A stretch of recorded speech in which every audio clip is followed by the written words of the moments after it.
Hey there, BNI Niels Mack, your executive director. So I have a saying I want to share with you. Stop and think. Have you ever said that to your kids?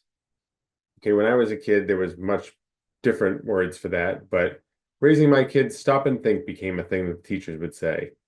Okay, they used to put a child in timeout or the dunce in the corner or things like that, and then it became stop and think. They gave them a stop and think moment. You had to go stop and you had to think about your actions and what you did. And now I use stop and think a lot of times as an adult for, do I need to make some serious thought before I react to something? And I highly encourage stop and think. Stop and think about your response before you give your response in all kinds of ways.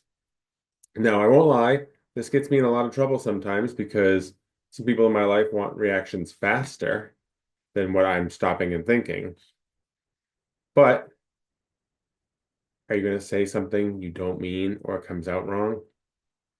Stop and think about your response before you give it. Now, this is not just in the heat of moment. This is not just over an argument or a fight or something. This could be a client coming at you asking for a specific way of doing something, and your first reaction is, no, that's not how we do it. We don't offer that. Stop and think. Could that be a better way of doing it? Could that be something that opens a whole new division for your business? Could that be a benefit to your business and your relationship with that person? Stop and think allows so many times for our brains to open up, our minds to open up, and we can see things from a different light. I had a very wise director tell me once to stop and think. If something aggravates me in an email, give it 24 hours.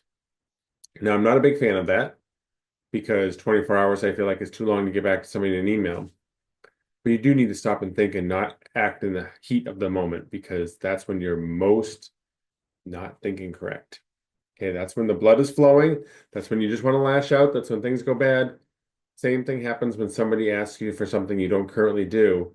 Our natural response is to say, no, we don't do that. Or it's not done that way because. We always have a list of excuses or reasons. But if we stop and think for a minute, we can open our mind to opportunities and different ways of doing things. So my tip this week is next time somebody comes at you with a question or a comment, whether it be aggressive or just something they're looking for, stop and think. What could you do for them? Relationships are built upon relationships are built upon relationships. Do you want to end a relationship and potentially 20 more relationships that that person knows over a jerk reaction? Stop and think. Could it be done a different way? Maybe not, but at least give yourself the time to determine whether that is right or not. So this week's tip, stop and think. See how it can benefit you and your business and your relationships with other members, with your customers, with your family, with your friends, everybody in your life. So everybody have a great week. Happy networking, and don't forget, stop and think.